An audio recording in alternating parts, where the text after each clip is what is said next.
with Marcy and Kelly. We changed locations today. Yes, we have a different location. We're going to try and do that a little bit every now and then, just to make sure we kind of change it up. Yeah, you got to kind of break up the monotony. Little, right? That's it. Yeah.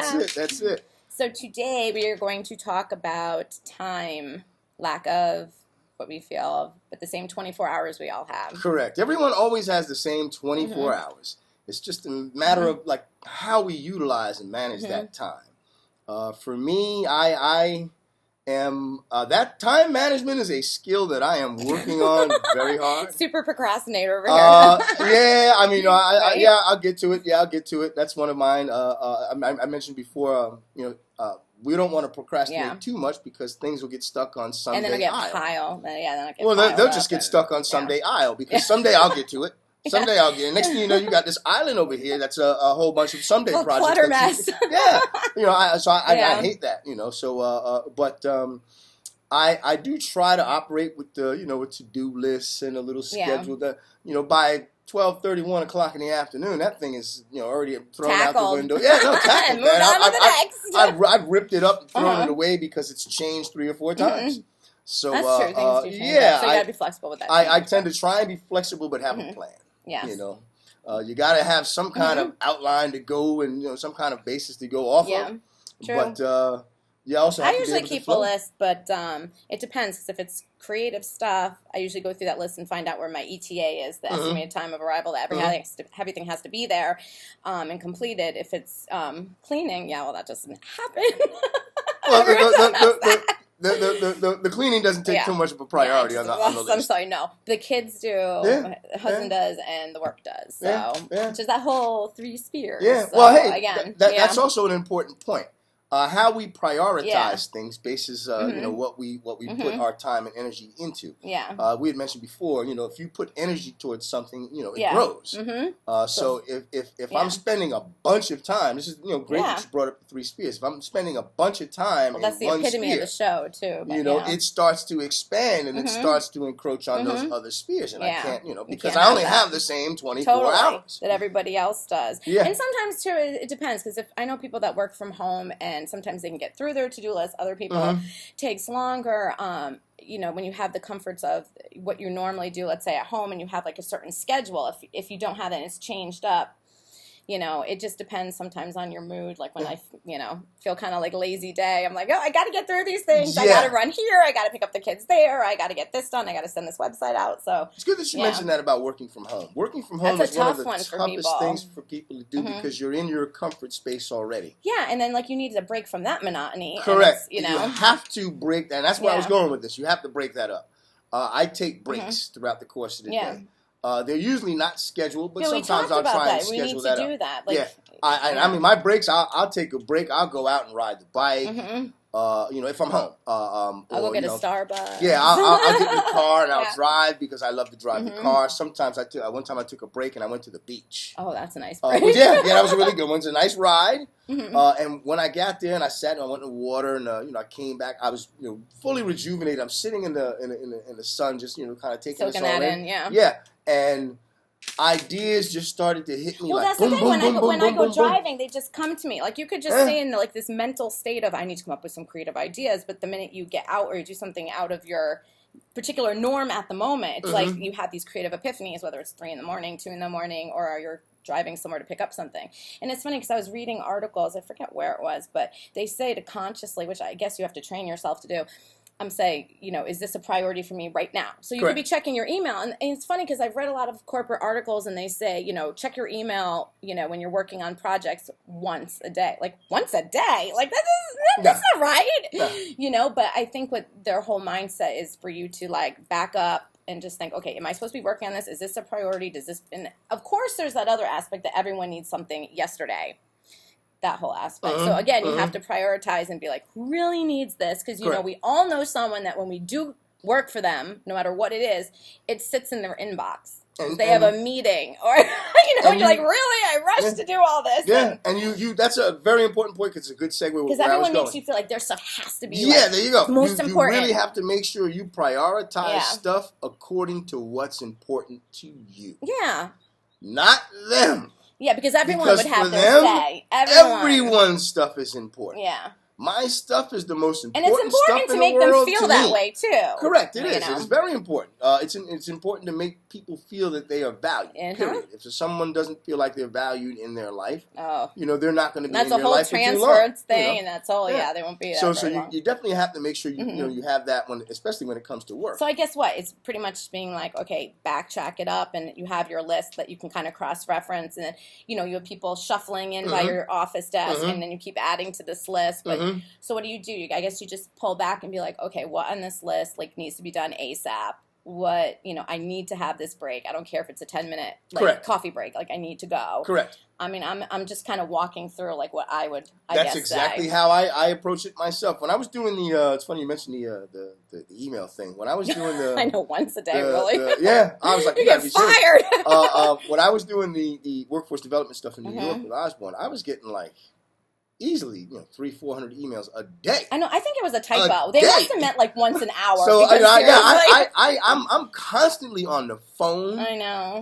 I'm constantly checking the email, and then I have my personal one that I'm like, man, I can't even look at that stuff. I have no time for that. Can you stop at the drugstore? You really have to prioritize your stuff because If you don't prioritize, you look at every individual email. I was getting a lot of emails that may have been some junk stuff from things that I looked at, and they're sending me some advertisements. But that's time that you're taking away to look at stuff like that. That's time that I'm taking it. So one of the tools that I always try and do is be organized.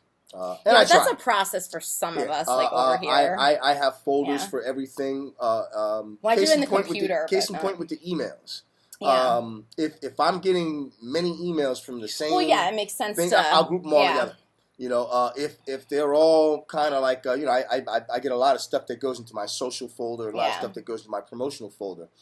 I realize those are things that I don't have to, but I scan through them. If I see something in there and say, oh, wait a minute, hold on, this doesn't need to be over here, I move it to priority, and I put a star on it so that this way I know, take a look at this. This is a priority for you. And no matter what industry you're in, everyone, whether it's entertainment, advertising, or, on the more corporate, marketing side or pharmaceutical, whatever, everyone has to have their stuff, and they have to have it yesterday. And, I guess that abundant amount of pressure, depending also on, which I figured out as I've gotten older, how strong you are as an individual. Because if you're not secure in yourself, and some of us are like that when we're younger, we let everyone's opinions impede on us and expectations. Correct. But, there's the time, again, the power of saying, no, I got to get this done, but I'll remember it by the end of the day, and I'll keep you posted on the ETA. I'm going to write that one down, the power of saying no, because that was from my dad. That was from my father. That's a show that we need to do. Yeah. And the idea of the self-confidence thing. Yeah, because people just really roll over you. Yeah, correct.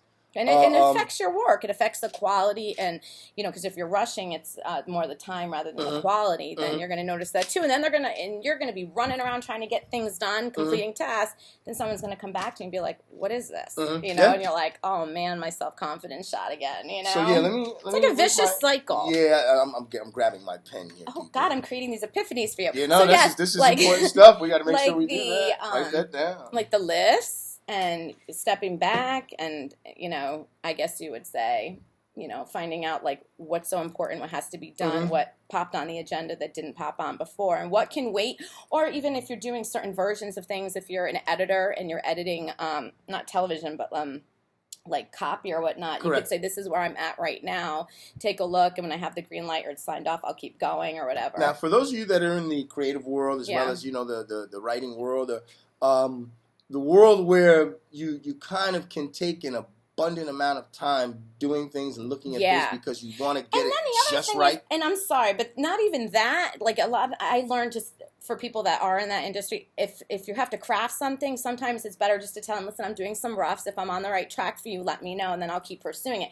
That saves you a lot of time too, and it makes them happy. What kind of tactics do you do? Yeah. Because I don't do that. I pretty much try and find exactly what you want. Okay, this is what you want. We do that too. We do that too. But I mean, since art is so a subjective creativity, and you kind of have to say, okay, this is where I'm at. These are extreme rough comps. Is this the direction you like where I'm going, or do you want to see it go, a more conservative direction or a more out of the box, completely different envelope? Yeah, the main reason why I wanted to kind of look into that is because that factors into time greatly. Yeah. If you do something that you feel is a waste of time. Oh yeah. that puts you in a whole different unhappy space. Yeah, and then you can't get out of that, and all you're thinking about what's next, and you're not thinking about just getting this done. And then there's the idea of holding on to some of the resentment too. That well, if they would have told me what they really wanted from the beginning, I would have been able to get this thing done right. Communication too. So there's a whole bunch of things that factor into that. I think the idea of the expectations. We could have like 10 shows on that. That's another one. Expectations. 10 shows on that puppy. But there was something else I wanted to say, and I totally forgot. Well, all right. It looks like we're I need out another of time. coffee. So I guess the list, stepping back, being in good communication with people, but never trying to disappoint them, because that doesn't go over very well. Yeah, making sure you prioritize, but still are flexible enough to actually incorporate stuff, because it may take be in that their comments. And, you have to actually drop everything that you got on your list and throw all your attention. Be able to toggle in between all these things and know that it's all a work in progress, just like us. And then realize that, hey, I have this sphere. It has this amount of time. I also need to spend time in this other sphere. Yeah. I also need to spend time in this other sphere. I need to move my time around these spheres so that this way not one is being overpowering and encroaching on the other. And the other thing that's pretty important, I'll say really quick, is no matter how much time and effort you put into something, I don't think anyone will really fully realize how much time and effort you put into it, so don't put all your expectations into that, because people just want what's in front of them a lot of times, and I don't think they mean it intentionally. Correct. But it's just kind of the way things are, so yeah. All right. Well, thank you for tuning in. Keep tuning in on Tuesdays. We're actually going to be broadcasting on the Jamie Maloney Show. Yes, please. Talk about the Jamie Maloney Show coming up on Thursday. We're going on the iHeartRadio Jamie Maloney Show. I don't remember the exact. Isn't that terrible? 12:50 a.m. Thank you. And so we're going to be there. I think it's talking about the podcast. I'm trying to remember a Tampa Bay Radio. I think it is. Yeah, TampaBayRadio.org. Yeah, we're talking about the podcast and just things in general, because we were on a year ago, basically. Yeah, this is our second time on that show. Again, you can go to our page. And the year ago was for something different. It was for your business and my business, correct. Like that's collaborating. Where we kind of realized, wow, we have a pretty good chemistry with this. Maybe we should do something together. This Positive Energy podcast. There you go. That's where the Positive Energy podcast actually got its legs and started from. Yeah. So, looking forward to that. Please keep tuning in. Take care. All right. Love, light, energy. Love, light, energy. Bye.